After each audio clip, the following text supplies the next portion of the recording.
Hello, African Confessions. I am back with another episode.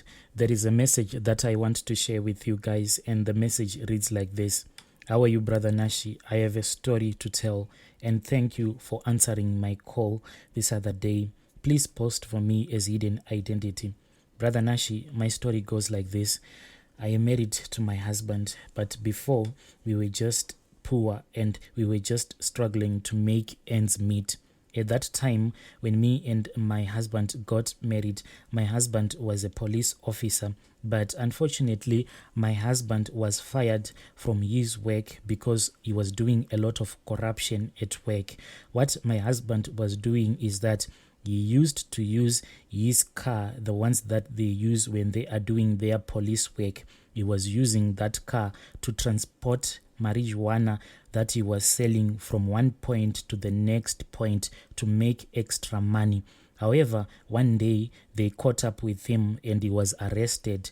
But whenever he tells me the story how he got arrested and fired from his police job, he said that he was betrayed by one of his colleagues. Since then, me and him, we had been living without any certainty of our future. We never knew what tomorrow was going to bring for us. Life was just hopeless. My husband then started a hustle of buying and selling. Whenever you would go out and buy some stuff, and whenever you will be meeting different people so that you can sell whatever you will be having to those people, most times those people will end up robbing us of our stock. One day, that is when my husband came back home and he told me that he had heard that there was someone who could help get rid of this bad luck that we were experiencing as a family. He said that this person that was going and who was willing to help us, he only needed 1,500 US dollars, but to me it was a lot of money. And he said that for us to get help, we had to pay this huge amount of money. I said, what is this money for? But my husband, I don't know, maybe it was because of his work that he had done before. But ever since I had got married to my husband, I saw that his character, he had the character of a stubborn man. Because whenever I would ask him, the money that you want, it is quite a lot of money. As your wife, I have the right to know, who are you going to give this money? I have to know this traditional healer that you claim that he is going to help us to get rid of this bad luck. But as a stubborn man, he would just change the subject. He never told me who this traditional healer was. Whenever he wanted to go and visit his witch doctor, he would just sneak out of the house. Sometimes he would tell you that I am going to see my friend, and he would go there maybe for hours and hours. Sometimes he would even come the next day, and when you would ask him, where have you been? That is when openly he will tell you that I had gone to visit this witch doctor that is in the process of helping us. How much do you have right now? And I will show him the money that we were budgeting so that we can go and consult with his witch doctor.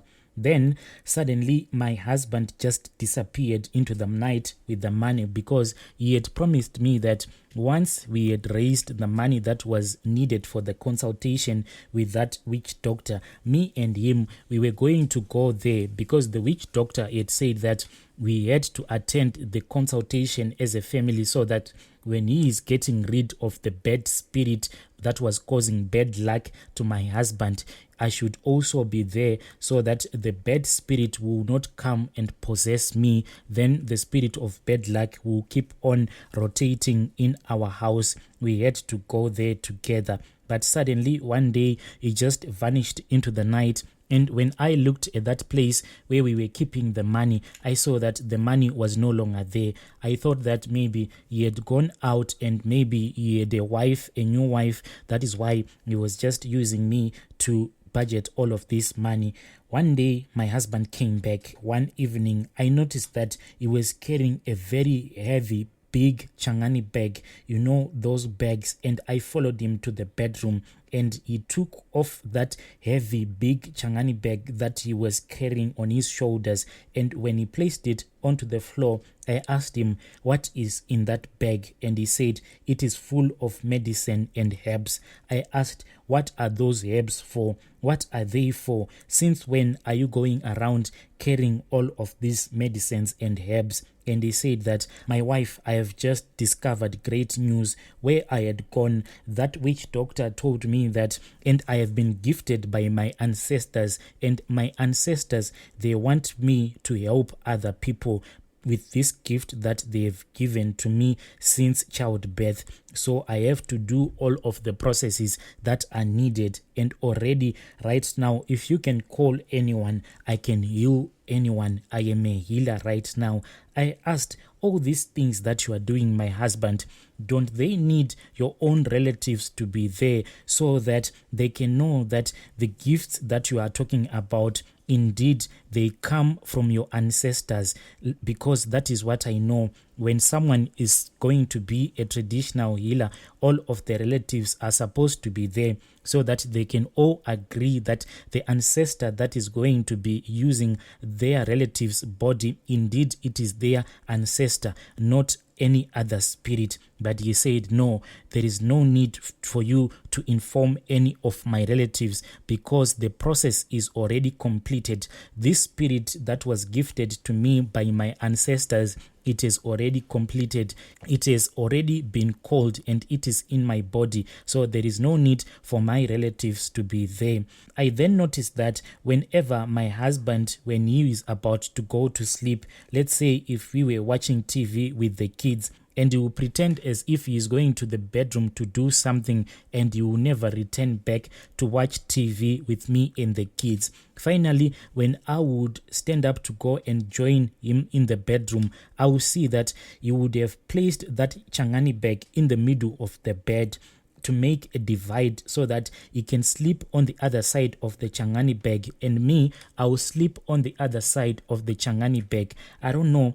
Maybe this is what he was told when he was doing all of these rituals. He was not supposed to touch his own wife until the time that he had been told not to touch his wife had passed. So me and my husband, we were sleeping in our bed like that, the changani bag in the middle of our bed. I never complained because my husband is a stubborn man. One day, it was in the evening, I suddenly received a text message from my husband's elder brother's wife. And my husband's elder brother's wife, on that SMS, she had just said, we cannot see our child. We don't know what happened to him. When I called them, that is when they told me that the boy had gone out as usual. In the village, that in the morning, young boys, they go with the cattle to graze in the field. And when all the kids had returned back to the village with the cattle, they saw that the boy was not with other children. When they went around asking other children what had happened, that is when they were told that whilst they were busy grazing their cattle in the fields, my husband's elder brother's son, he just ran like a madman into the forest and they never saw him again. When I heard the news, because my husband's elder brother also took the phone and he said, please speak with my younger brother. Tell him that I am heartbroken. I cannot find my boy. They have taken my boy. I don't know where my boy is.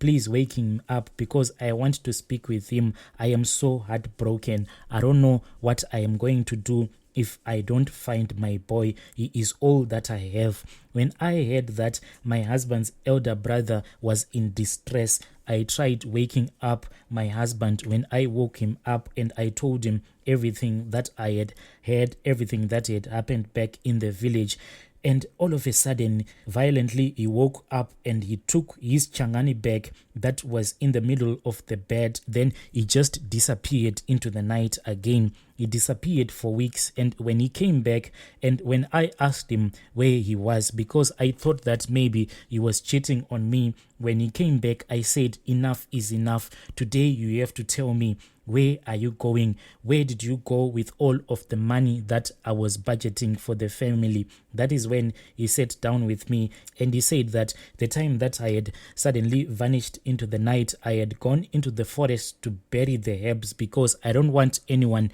to steal this gift that was given to me by the ancestors. So the ancestors had given me an instruction to go into the forest and to bury all of these medicines that I had in that changani bag and all of the herbs. That is what I was doing.